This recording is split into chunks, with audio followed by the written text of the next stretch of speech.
Hey, welcome back to the Infamous Podcast. This is Brian. This is Darryl. And Darryl, what are we doing right now? We're in the car doing an instant reaction to SISU. SISU 2. Road to Revenge. I think you gotta talk a little louder. Road to Revenge? There you go. So we're sitting in my Subaru, waiting for our lesbian recertification to happen. While we just got out of the movie theater seeing SISU, The Road to Revenge. Darryl, how you doing today? Not too bad. It is Black Friday. For all of those wondering when we're recording this, we actually have the day off. Everybody we know does not have the day off. So Suckers. Yeah. So I still have some stuff to do shopping, but the shopping's going to be online. So that's fine. My shopping's pretty much done. Yeah. I bought Jen a car already, and then I got her another present that she doesn't know about that I'll give her for her birthday because it's right around Christmas.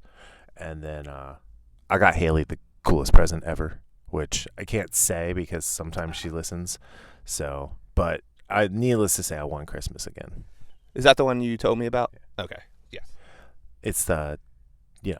Batman-y thing. Anyway, but yeah. So yeah, we're doing an instant car review. We haven't done an instant out of the theater review in probably 7 years.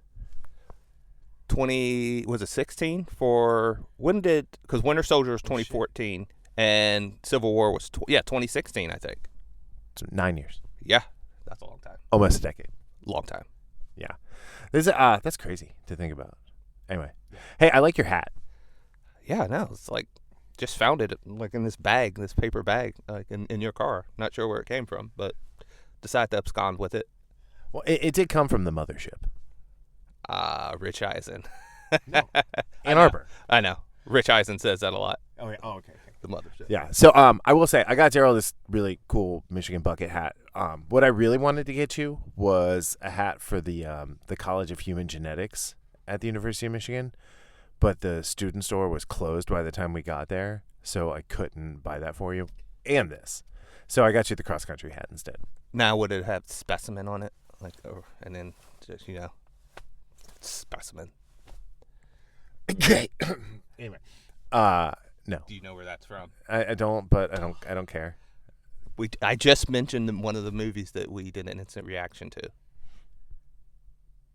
Civil War? No. Winter Soldier? Yes.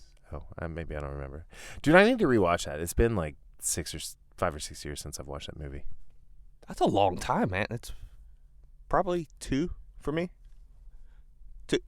3 at the most. But yeah, that's a long time to not watch such a movie. Yeah. No, I agree. All right. So, SISU 2, The Road to Revenge. It's not called SISU. It's called just SISU, The Road to Revenge. Or, if you will, finish Mad Max Fury Road. That's pretty accurate. Yes. Yeah, that's an accurate description of what this movie was. So, the initial take, this movie's ridiculous in all the best ways.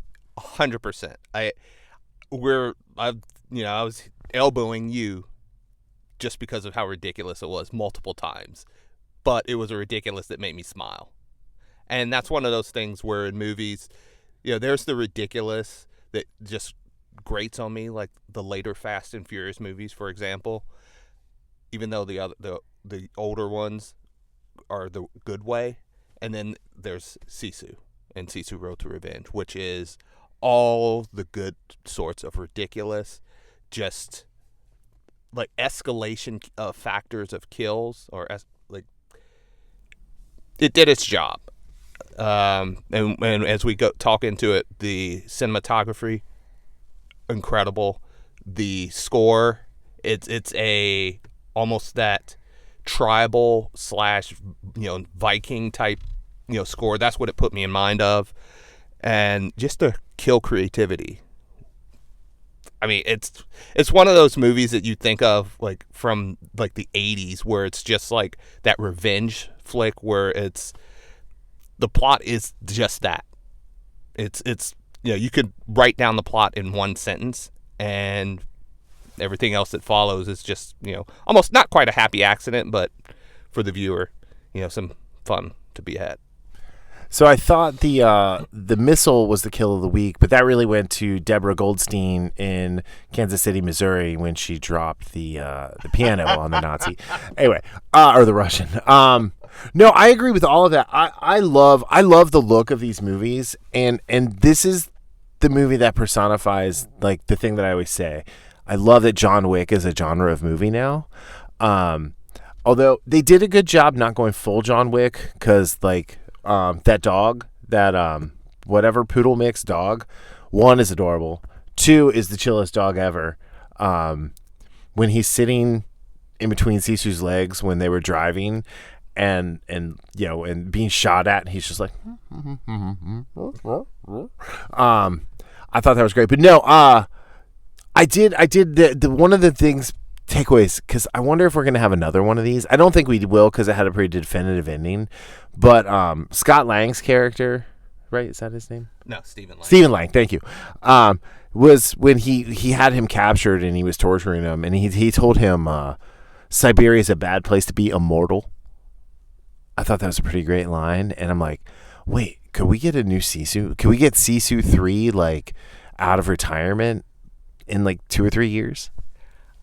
I say I hope not, but at the same time, I never expected a sequel to SISU, to be honest. Right. I mean, it's one of those movies I watched. I think when it was on, when I had Star, or it wasn't. I'm trying to think of what it was on. I watched a couple years ago, and Peacock. Was it Peacock? It was on Peacock first. Okay, so it was. I remember it being in the theater and looking interesting, and I finally watched it. Never expected a sequel to that. So, and then to have this sequel that actually works, you know, probably going to be more ridiculous if they do a third one, but that's not necessarily a bad thing with this type of movie. So I knew there was a sequel coming out, but I didn't know when, and I didn't know it was coming out until you said, hey, I'm going to go see it, and I was like, I'm off next Friday. Mm-hmm. We haven't been to a movie together in too long. This is the first time I think I've seen you in 2025. I don't know. Probably. Maybe. Yeah. So anyway. Although, by the way, I can't believe this is almost December. I know. I can't believe you're going to be 48 in a little over a week. For who, me? Yeah, you. No, I'll be 44. That's adorable. So, I mean, I know you are significantly younger than me, like 48-ish hours. Yeah. But no. So, I'll also say, gosh, I love the setup for things in this movie, but this one had like some head scratchers, like the Russian pilot who kept stalling out his plane to like make the sharper turns, and it's like, you just be a good pilot. Like stalling out your plane, that's like a huge thing. Like if you do that and like you can't turn it back on, like everything you just did was for naught. I thought the one pilot who was flying through the forest, like trench run style, like on his side, was a really cool visual, and I wished that kill did not happen like right away. I wanted him to like go past and then come back. And the other big takeaway is none of the people following Sisu in his truck carrying the lumber from his house have ever watched Final Destination. No, they haven't. Granted, 1946 versus... That's no excuse. 1946 versus 2000. Or, yes, 2000. Yeah, they don't know. They should. It's a universal. If you're driving behind a truck with wood in front of it, you go around it. You don't follow it. I mean, that, yes, we know that now. Although, to be fair, probably if I was driving in the 80s, if I wasn't like 7 years old in the 80s, I probably wouldn't be driving around behind a truck like that in the first place. Just even pre-Final Destination. So yeah, I was gonna say it'd probably be highly illegal for you to be driving in the 80s, but like, you know, we all did it anyway. Okay, so the guy that plays Sisu has like stumbled upon the greatest role for an old aging action star. Okay, he doesn't have to say anything. He gets to do these inventive kills. There's not like a ton of like hand to hand in these movies, and then he just gets to act like he's in his natural state at his age in constant pain. Yeah, I had to ask you because I haven't seen the first one in a while, and I asked, did he have any lines in the first one? I don't believe so. I don't think he did either. So that's pretty, cush job, man. So I was gonna rewatch SISU last night, but before, like when Jen kind of fell asleep because she wasn't feeling well, instead of putting SISU on, I was like, you know what? I'm gonna go fight some crime and play Spider-Man Remastered a little more, and then the next thing I know, she's already gone up to bed and it's 10:30, and so I did not get to rewatch it last night. What's it on? Like, I own it. Oh, okay. You own it. Okay, good. Well, I mean, own it in as much as Apple lets me have access to something I paid for until they decide not to, I guess. Yes, I actually got on sale the Steelbook for that movie, like from Lionsgate, because like their Black Friday. No, not their Black Friday, but their Black Friday week or whatever. So, because I'll watch it. That's one of those I'm absolutely I want to watch them back to back because I mean they're just like two movies, but they're just like one long movie, like in the sense of time. Because I think the first one was like, it might have been a little longer than this maybe, but not by much. Because this is 88 minutes. Something like that, yeah. I mean, it was under 90. I mean, it's almost a perfect length. Yeah. It was about 10 minutes too. Yeah. No, but seriously, this movie, this is one of those examples of where the movie is what it is, in the sense of it's not too long. It's like you get your chapters, you start the movie, you end the movie. There's nothing superfluous about it, and just like overly done, and just be like, why did they have that scene in there? Because that's one of the things that I like long movies as long as they're good, but even a lot of the long movies that are good that I like, you can look at like, okay, probably could have cut 8 minutes right there, 10 minutes here, 15 minutes there, 40. If every movie was like 85 minutes, you would be in like movie heaven, wouldn't you?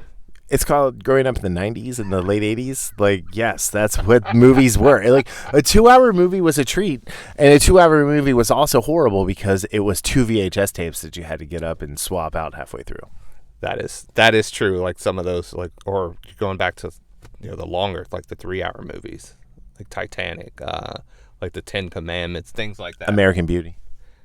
Never saw that. That one, really? That was a good one. Anyway, I mean, it's much like this, like a lot of violence and weirdness. But no.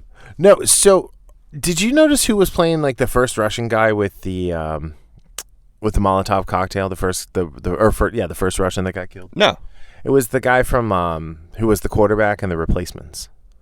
He's been in a ton of stuff, but I think it was him. It looked like him, if not. But I saw him walking up, and I was like, he's just like taking the bullying of Shane Falco to another level. He's going to Molotov cocktail his truck now. Well, I knew the other Russian, not Stephen Lang, but his commander, I guess, Richard Brake, who's, I mean, he was the guy that was in The Mandalorian, right? No. What's his name? I was trying to find his face. The one with, what's the guy that's gone, Bill Burr. Like the season 2 episode, I think 5. Like, maybe. But anyway, so yeah, I don't know anything about talking about the actors through this movie. I don't know anything about the main character, the main actor. Was it Jorma Tormalu or something like that? But I mean, he's perfect for this role. Oh, absolutely. I feel like he would have been like a good Ilan Payne in Game of Thrones because he doesn't have to talk, but he's like way more just menacing looking than the Ilan Payne that they had. But no, I mean, I feel like he would be like, what he would be a great, like, just with his look, is in like a rom-com where the guy is coming to meet his girlfriend's family for the first time, and he just never talks, and he just stares at him the entire time. And then looks at his daughter, and then she's like, yeah, you got to go, dude. Yeah. So going back to this movie, like we were talking about how it's, we like the cinematography and everything. Probably halfway through some of this, actually it was the the scenes with the plane, the stall out guy, when he was flying low next to kind of like that cliff, it clicked in my head, and I told you, I was like, it's like film almost like a graphic novel. And you think about some of the close-up shots of people's faces, or a shot of his boots, like a quick shot. They really put me in mind of a graphic novel in the way it was shot. And that if you can do a movie like that, bravo to you. Like, when you said that, it's funny because I recently rewatched the poker scene from A Dame to Kill. Oh yeah, with JGL, and like when you said that, like it reminded me of that scene, and then it reminded me of some of the scenes from 300, but then the 300 like Fall or Rise of an Empire, I forget what it was called, when the boats were like sailing, like it was very comic book cinematic. And the one thing that I thought was really great about it was just the way everything tied in with each chapter. I felt like each chapter had a little like look of its own because it was in a different environment as he was going through. And I thought that really helped, like, not just chunk up the movie, but like help tell the story because Sisu's not saying anything. And the whole thing is, so Russia had in the 1940s one part of Finland through that invasion, and it was about 400 miles or something like that. And it was he was getting the lumber from his house where his family had died and was bringing it back into Finland proper, which I thought was really cool. And like kind of like after like he got all of his gold out and everything in the first movie, now he's going back for the important treasure. So yeah, I thought that was really interesting, and it was a great like motivation for the character, because his first motivation was like getting his money to where it was safe and the Russians couldn't take it. But that's like the cool thing about this movie is like it's all very base, like raw, like family, and the ridiculousness is there to just kind of accentuate what he's doing as a character. And with the ridiculousness, what I thought was cool was that there was a buildup of how crazy it got. It didn't get like super crazy off the bat, but as the chapters went, you went from crazy kills to tanks flipping in the air to massive bombs crushing a guy's face and exploding. So I like that, just kind of like that slow raising of not even the stakes, but of the events on screen, instead of starting us off like that. And then, but it started off like, oh, that's a kill that's understandable. Oh, that was a little bit inventive. Oh, wow, they went there. And I liked when he took some of the planks down, and then the plane came down, like the guy Kamikaze did. He bailed out, and then the plane came down and it hit it and like went up.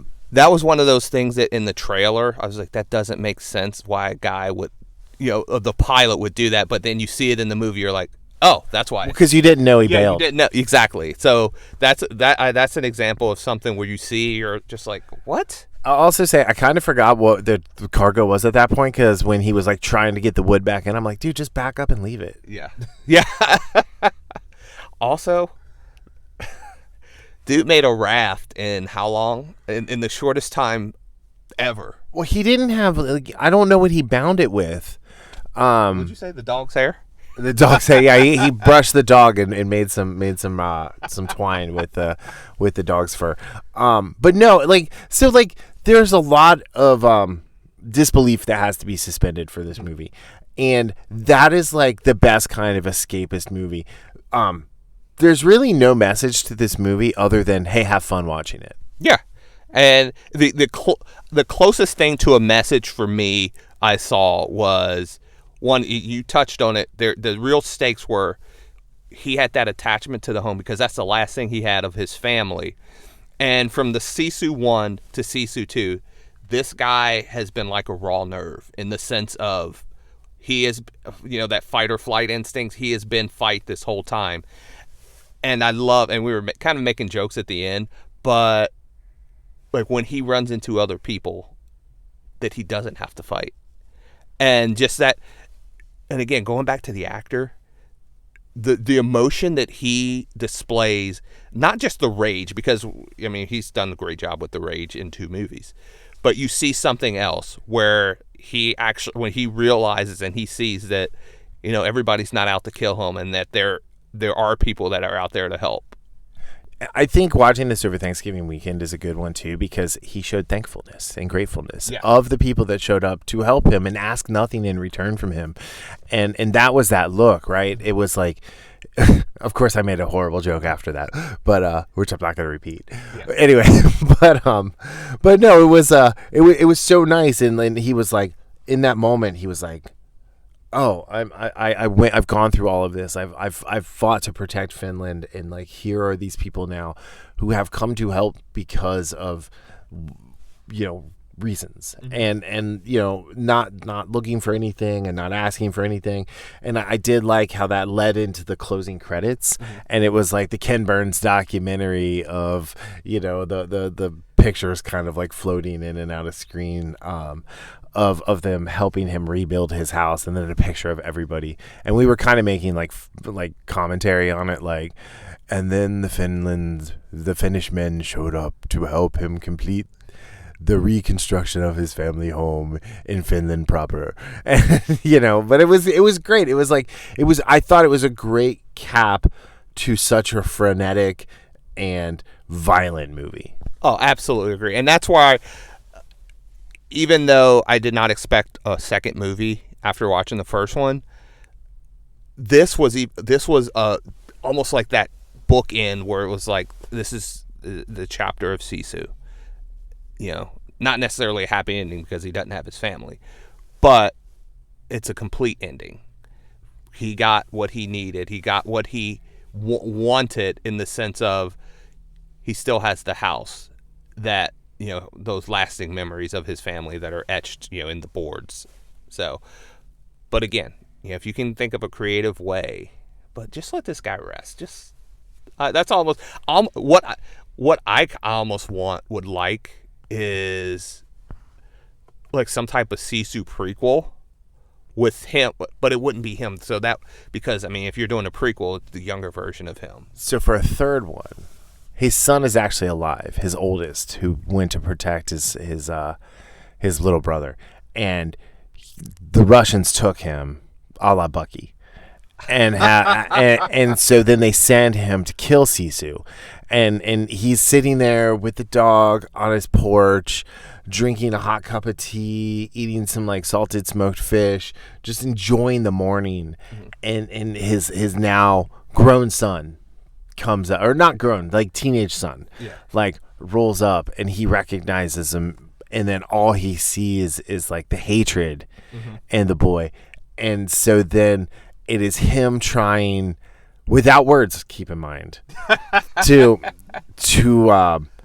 show his son how much he loves him, and how much what he's sacrificed for him, and the son trying desperately to fulfill whatever bullshit mission the Russians gave him.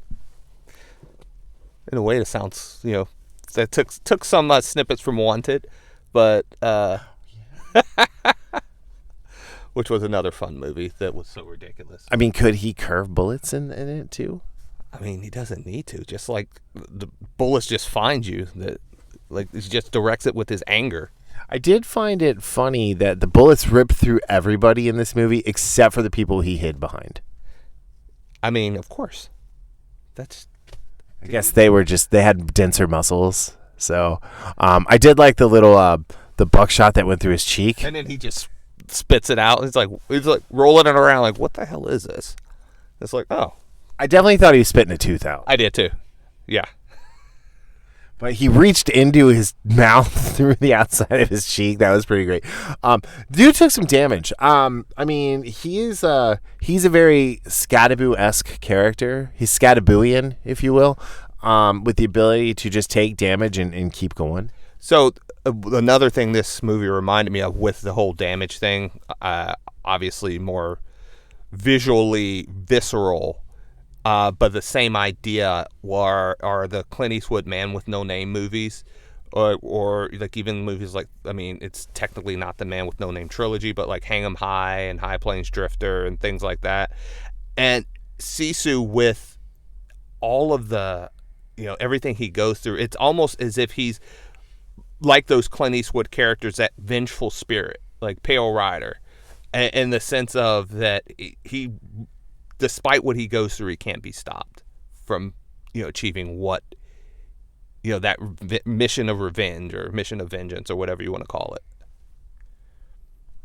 Yeah, I get that. I like that. That's cool.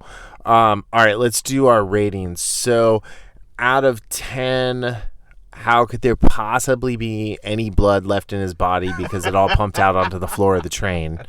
What do you give this one? Instant reaction. Obviously, the scores will probably change. Yeah. So right now I have it. I was, kind of like jostling back and forth. So I'm going to put it an even 6.5 out of 10. It's a movie again that I will watch again, and I like I said, I really want to watch it back to back with the original just to see, how not only how they compare, but how they marry together as story part 1 and 2 of his story. So I mean, this one's a solid 10 for me. Not kidding. No, I mean, I was abandoning about with like 6.3 to 6.5, somewhere in that range. I think 6.3, just because like some of the ridiculousness is there, and I do think the story was good. But like the visuals in this movie are why you go see these movies. Like to be perfectly honest, the vehicles this time around, it was a very long car chase with planes and trains and automobiles. Yeah, Fury Road. Yeah, it was definitely it was Fury Road, just or Finish Road. Yeah. So Sisu Finish Road. Yeah, better. Yeah, I like that. Sad Sisu Finish Road. Instead of Mad Max, you got to get the alliteration in there. But it was great. And I'm a sucker for a good car chase movie and things like that. So I think that 6.3 to 6.5 range, like 6.5, right, like you said, is right where this movie is. And I think everyone should go and see it. And like you said, one of the things I don't like necessarily is when people say, it's your turn your brain off movie. No, it's a movie to be entertained. And that's when we talk about movies, when we rate movies. I know there's not a lot of people that say this out there, but I can tell you, and again, there are certain movies where I can say objectively, I think it's a bad movie, but I loved it. I mean, there's plenty, especially because growing up in the 80s, there's a lot of those. Tango and Cash, anyone? Which, I love that movie. But Sisu, you just love that movie because you see Terry's Hatchers. Oh, no, I didn't even think about that. I love that the truck in there too. But it's one of those movies. It's a reminder of why we go to the movies, not because this is like some just masterpiece of storytelling or masterpiece visually, like a movie like Avatar. Those movies, masterpieces visually. Story-wise, no. They're I mean, I saw Fern Gully. Yeah. Anyway. Or Dances with Wolves. Yes. Which predated Fern Gully as well. But Sisu is a movie. It's the cinematography itself is good enough. The sound design and the score, it pulls you into this, and it's why I go see movies. It's not one of those where I'm going to say it's a turn your brain off, because I think that's a trite term that people use when they just can't say, hey, it's entertaining. That's all I'm looking for in a movie is does it entertain me? I mean, to quote Maximus, are you not entertained? And I mean, this is the definition of entertainment. This is the definition of like the movie theater experience. You go for the score and the visuals and the acting and the story obviously too is a huge part of that. But like it has such a balance of all of that for an action movie that is essentially a foreign film. You can just get into and you're invested in the characters. And like even Stephen Lang as the villain, like his whole motivation was to quote, kill that crazy motherfucker. And it was great. It was great. Like, everybody's motivations were there and known, and all the characters acted in their own self-interest, because that's who all of these characters are. Agree. Yes. But again, I would recommend, if you haven't seen the first one, check it out. Like, if it's somewhere streaming. I think it's on Netflix. Okay. If it's streaming, and then decide if you like the first one, I think you'll like this one. That's as simple as I can make it. Yeah, and these movies don't cost a lot to make, and they're not going to be in the theater for very long. So, like, if you do watch the first SISU and you decide you want to see Road to Revenge, like, definitely try and get out to the theater to see it. Don't wait 90 days. Yeah, this was one of those, like, that it wasn't even at my AMC in Florence. Like, they didn't even have a showing for it there. So, it's not everywhere either. So, yeah, it just, if you like this, like I said, if you like the first one, you see the first one and like it, and you want to see this in theaters, which I think you should, you only have a couple weeks. Yeah, I mean, we're recording on my phone right now with mobile GarageBand, or else I'd go to Box Office Mojo to see how many screens it was on. If I had to guess, I would say it's probably between 17 and 2,100. Probably around there, yeah, I would think so. Although 2,100 might be, based on what I saw in this area, that might be. You're thinking globally, or worldwide, or not nationwide. Like, 2,100 screens is not a lot, because you think about everything else is on.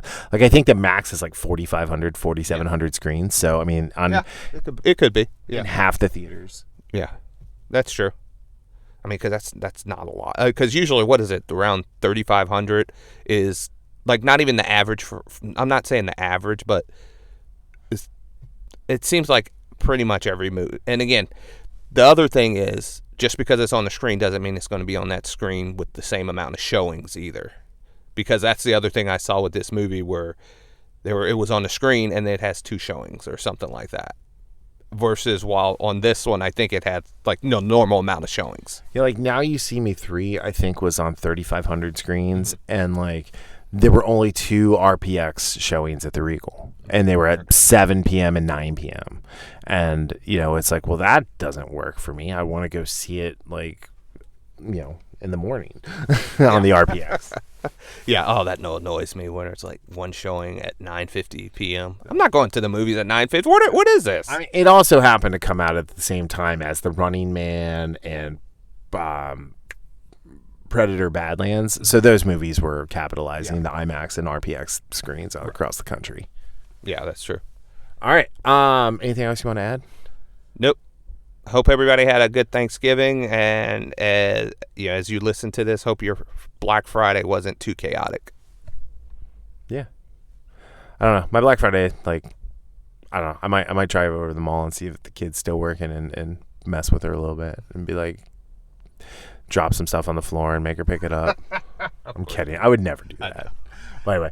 All right. Well, hey, guys. Thank you for listening. This was fun. We should do more of these. Oh, this is really cool. I did like this. We're literally sitting in my car, and so Darryl and I do annual birthday exchanges because our birthdays are 48 hours apart, and so he got me these cool Dune display wall decorations, the Litany Against Fear, and then a great one with the Chris knife, the May Thy Knife Chip and Shatter, and then I got him. Well, you can talk about what I got you. The bucket hat that we mentioned earlier, the Michigan bucket hat, and you got my girl Jess, 47, and there is the Michigan cross country. I mean, you like sports. I figure you should enjoy the realest sport of them all, cross country. And then the Jonathan Glover signed photo from what was that? That was when he was here. It was at the Comic Expo. Comic Expo. Yeah. Yeah, he didn't have any Brimstone merch, so I just grabbed the Lionel Luthor one that kind of looked like he looked like as the devil. That's hurtful that he didn't have that. He was like, I don't think he remembered being in it. Like, I was just kind of, I walked away like, is this elder abuse that they're putting him out at these things? Should he be like sitting somewhere with a blanket and a cup of coffee or a cup of tea or a cup of cocoa, just like watching a sunset? Oh man, I miss that show. It was so good. Yeah. It's a shame they canceled Bondsman because I felt like that was a nice little, heir apparent. Yeah, I agree. That was, I think, when I first saw the first episode, I said to you, like, this reminds me of, like, the idea, it reminds me a little bit of Brimstone, but with its own twist. Well, you said that, and I wasn't going to watch it, and then I watched it, and then I watched all of it before you even before I even talked to you again. You were like, I was like, what episode? I'm on episode 6, and I'm like, I'm only on episode 2. Like, what happened here? I watched the first one before you even decided to watch. Because it was 4 o'clock in the morning, and I woke up, and I wasn't going to the gym until like 10, so I was like, you know what? I'm just going to watch this show. I really hope somebody else picks that up. I don't think they won't. They won't, but especially based on what Kevin Bacon says, he doesn't think so either. But anyway, all right. Well, on that note, thank you guys for listening. And as Mike wants us to say, whoever you are, wherever you are, be infamous.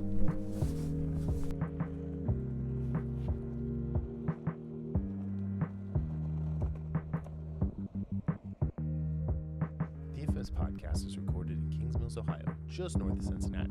You can find new episodes every Sunday on Apple Podcast, YouTube, Spotify, Google Podcast, our website, or anywhere podcasts are downloaded. This show is hosted by Darryl Jasper and me, Brian Tudor.